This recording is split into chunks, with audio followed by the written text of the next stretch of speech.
ఇంత దూరం వచ్చానంటే నేను కూడా నమ్మలేకపోతున్నాను. ఐఏఎస్ అవ్వాలని నాకు కలదు సార్, నెరవేర్చుకోవాలని అనుకున్నా సరే కొన్ని సిచ్యువేషన్ల వల్ల జరగదేమోనని చాలా భయపడ్డాను. కానీ ఈరోజు 900 మార్కులు తెచ్చుకుని మాట్లాడుతుంటే ఖచ్చితంగా నా కళని నెరవేర్చుకోగలుగుతాను అనే నమ్మకం కూడా కలుగుతుంది.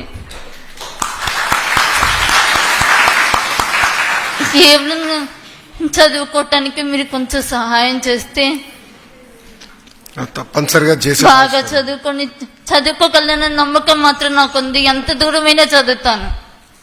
చదవాలని నమ్మకం చాలా ఉంది సార్. చదువు అంటే చాలా ఇష్టం. మా నాన్నగారికి చదువు అంటే చాలా ఇష్టం. కొన్ని కారణాల వల్ల ఆయన చదువుకోలేకపోయారు. ఇప్పటి నుంచి చిన్నప్పటి నుంచి బాగా చదువుకోవాలి అని కళ్ళని అలవాటు చేశారు. ఇంట్లో కూడా పనులు కూడా ఏమీ చేయను, చదువుకోవటమే పని. చదువుతూనే ఉంటా. బాగా చదువుకోవాలి ఇంకదొక్కటి నేర్పించారు. ఇప్పటికి కూడా లెసన్స్ అర్థమైనా అర్థం కాకపోయినా అసలు మాటలు కూడా అర్థం కావు. వాళ్ళు మాట్లాడుతూ ఉంటే వాళ్ళని చూసి వాళ్ళు ఏం మాట్లాడుతున్నారా అని తెలుసుకోవటం. ఇప్పటికి కూడా ఇంతమంది మాట్లాడారు, నాకేం తెలియదు. నేను నార్మల్ గానే ఉన్నాను. కొంచెం చూపించుకొని బాగు చేయించుకోవాలి సార్. అది నా బాధ్యత తల్లి. మేము మాట్లాడుకున్నాం.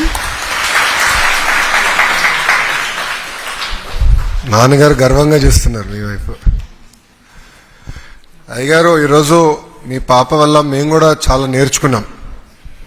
ఈ మీటింగ్ వచ్చే ముందల పాప గురించి కూడా మేడం గారు చెప్తాం జరిగింది.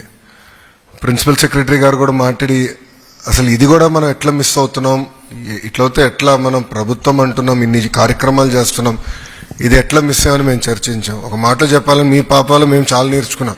అంటే ఎన్ని లోటుపాట్లు ఉన్నాయి వ్యవస్థలో, ఏం చేయాలని దానిపైన ఒక కార్యక్రమం ఇప్పుడు చేపడతాం. వచ్చే సంవత్సరం నుంచి ఇట్లాంటి హియరింగ్ ఇబ్బంది ఉన్న పిల్లలకి వాళ్ళకి మెరుగైన మెషిన్లు ఎట్లా అందజేయాలి, టెస్టింగ్ ఎట్లా చేయాలి, కంటి చూపు కూడా ఇబ్బంది ఉన్న వాళ్ళకి ఎట్లా చేయాలనేది మేము వాస్తవం నేర్చుకున్నాం, తెలుసుకున్నాం.